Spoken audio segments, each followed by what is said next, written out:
Hi, I'm Amber Antonietti. I'm married to Josh Antonietti, and this is my family of four beautiful children. Wow, I almost said three. This is our Scarlett. She's our middle. She's 5. Can you say hi, Scarlett? I have my oldest, Laura, who's 10, and she's actually at her dad's right now. She'll be there for the rest of the weekend, so you'll miss her today. And then I've got Corbin in the other room watching Mickey Mouse, his favorite thing in the world. He's 3. And then we've got Martin, and he is 10 months. And we'll tell you all about all of them in a little bit. How would you describe yourself to someone who has never met you before? I think I am a fun-loving, good, go-around person that actually cares about other people's needs. And I actually draw a lot of people in at work because of that kind of personality that I have. People feel they can talk to me. That's how I kind of met my best friend Casey, who has now become Auntie Casey, who's hanging out with my Marty in the back right now, you know. Okay. So where do you work? I work at Save Mart Supermarkets as a key carrier, and that's basically the front-end manager that deals with nothing but customer service, but I kind of do everything there because I'm the go-to guinea pig. Okay. How has your life been different than you imagined it when you were young? I have 4 kids. I did not imagine having that many munchkins. I told myself 1 and done, then 2 and done, and then surprise, surprise. Now I have 4, and I'm definitely done. But when I was younger, I thought, well, first I thought I was going to be an archaeologist. That didn't pan out. Then I was like, ooh, FBI. That didn't pan out.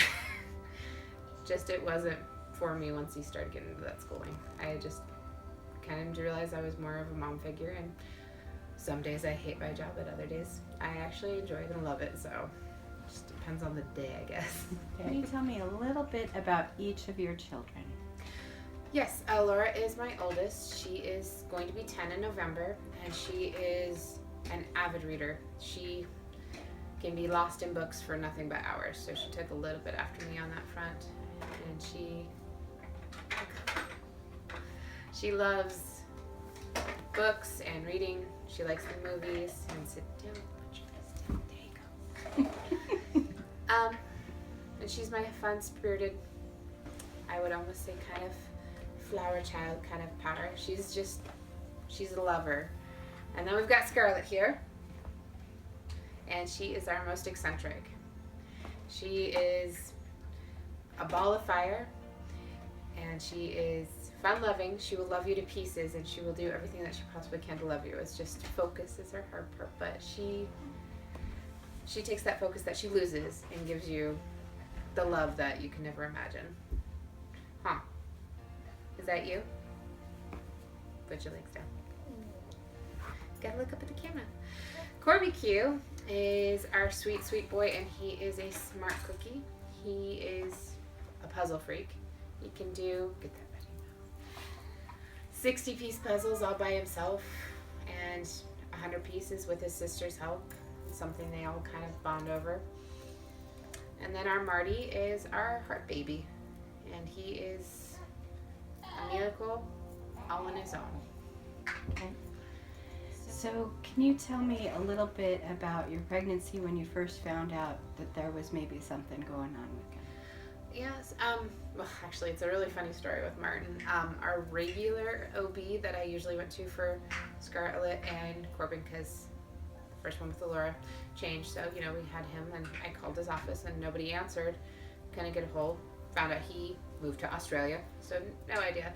So in trying to find a OB, we didn't even get in until it was already my birthday in June when we finally saw the doctor, and so got pregnant in February, so that's almost 5 months pregnant. And so he ordered an ultrasound and everything, and he didn't like something he saw, so he sent us, and we got that ultrasound in August because that's when we could finally get in. And he didn't like something he saw. He said he saw something on the head that he didn't like, but not to worry. They just wanted to be extra cautious, so he sent us to a specialist. And if it wasn't for Dr. Bethel sending us to Dr. Control, Marty could have been flown to Las Vegas when he was born. Because that day, I thought I was just going in for a routine ultrasound, and they're like, we need to do an amniocentesis today. Because they said that what they suspect is tetralogy of Fallot, which is pretty much your entire heart. The right atrium doesn't work right with the left atrium. There's a hole. There's narrowing in this little valve that sends it up to the little ventricles that go out, and then there's narrowing in his ventricles. So getting oxygen to his lungs as soon as he would be born, he could come out completely blue, not breathing, or, you know, in our case scenario, he came out okay, but he was only breathing at a 70% capacity. So they did an amniocentesis, and I had gone to the appointment all by myself that day. Because I was just like, oh, it's just an ultrasound, honey, you know, you stay at home. Yeah, it was the longest 2 hours of my life. And needles are scary. That one's especially scary. And then they did it, and they found out what he actually was diagnosed with is deletion 22 syndrome, or DeGeorge for generics, and only 1 in every 4,000 babies has it. It can be genetic, or it's just a fluke, and in our case, it's most likely just a fluke. The OB down there told us we could pick his day, so we decided, since what the heck, everybody's in November anyway. We had Corbin's the 19th and Alora's the 21st. We picked the 20th. Might as well have them all in 1 week. Get all the birthdays out of the way. So the 5 a.m. on the 20th, we went to the hospital, and he was almost a 21st baby by 10 minutes. If he was born 10 minutes later, he would have been born on the 21st. He was very stubborn and didn't want to come out. And then he was born, and we got to hold him for like 3 minutes, and then they rushed him up to the NICU, and I didn't get to see him until the very next day, too. And then we got to leave the hospital the day 2. So I got to go home with Josh to the Ronald McDonald House, which is one of the best charities out there. Family houses are too. Whatever hospitals have those are great resources to have. I got to see him the next day, and that's when I actually got to see his eyes open. But after holding him for the first 2 minutes of his life, we never got to hold him again until he was 7 days old, after his first heart surgery. But he was in the bed hooked up to lots of different little machines. This is a picture that kind of shows a little bit, but all right underneath here, he's got all the wires, and then he's got artery thing for all the fluids to go in his thing, and then he had everything still attached to his umbilical cord to help feed, because it's the best way to feed things. Well, and this is Marty. Say hi. So yes, so we sent him through the double doors, and we sat in a waiting room for 4 hours, and then they called us up, came in and said that went really well, and we went upstairs, and you know, he was asleep from all the anesthesia. And then, so I guess day 6 is the day we actually got to hold him. So yes, as I was saying, we got to come home for Christmas, and then we were faced with many more challenges since then. And then he's had 2 more surgeries after that since then, and leading up to this day. But he is doing super duper good. Okay. So tell me a little bit about the recent surgery he had. Well, he went for the reason his open heart got moved up so early was because his head had already fused in the back, so he had a triangle-shaped head and a bulging forehead, and it wasn't getting better until one of the nurses at Renown goes, he has to see Dr. Sun. And Dr. Sun walked in the room, said, I'll be right back, walked out, and brought in a baby skull and literally said, he has craniocentesis, which is the fusion of the skull bones before prematurely, which was causing his brain to be pushed into his forehead. And he said he needs the surgery. I was like, well, he's supposed to have open heart surgery.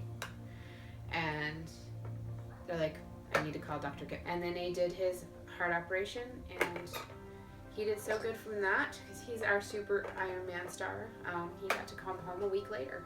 And then they did his skull surgery, and again, waiting 4 hours and sending him through those scary double doors.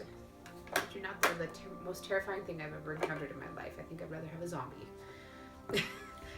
than those double doors. But he went through, and in 4 hours, they said he was doing really good, and we got to finally go see him.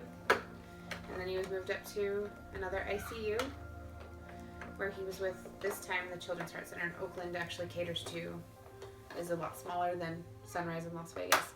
So you're really in there with all the other people, and you see all the other children, not just babies, that are going through all the different things. And we stayed at their family house, and he actually got to go home. They thought he might have to be there for a week because of being out of town, but 3 days later, he's like, nope, I'm good, we're going. For us, he is making a miraculous recovery.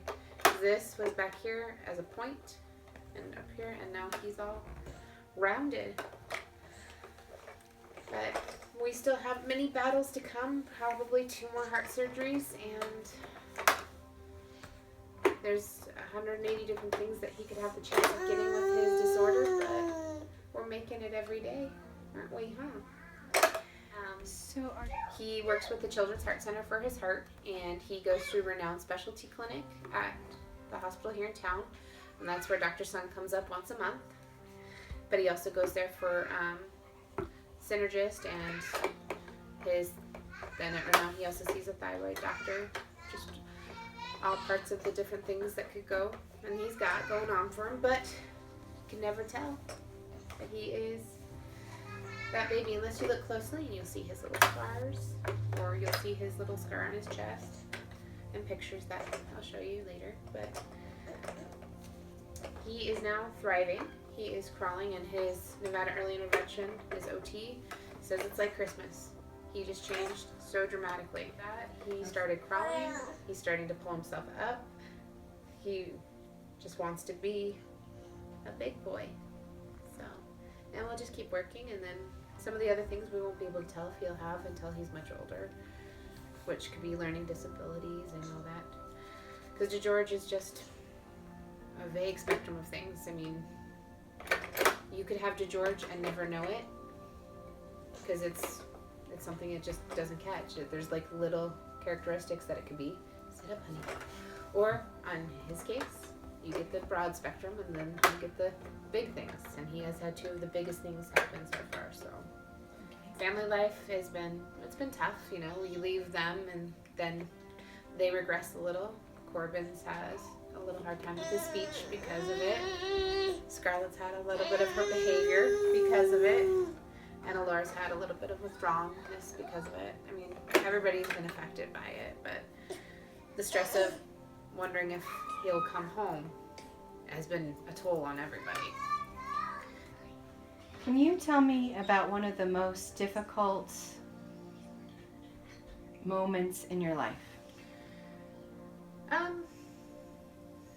Well, I'd have to say be making the choice to leave my first husband, because I knew it would affect Laura in such a way. But it led to so many other great things that it was difficult, only to the fact of, was it best choice for her? And then when, in the outcome, it was. And then if it didn't do that, I wouldn't have Scarlett, and I wouldn't have Corbin, and I wouldn't have Martin. And I wouldn't have the person that makes me laugh every single day. So, it was tough, but the right choice. It just has made me stronger in who I am today for a lot of the choices that I have made. But yeah, I'm just proud of the perseverance that I've given myself. I mean, I've had a lot of negative things happen, but I've also had a lot of great things from those negative things happen. So, what are you most grateful for? Honestly, my husband that I have now. If I didn't have him, I wouldn't have the rock I have. And that Marty is doing amazing. Those are the 2 most things I am super grateful for.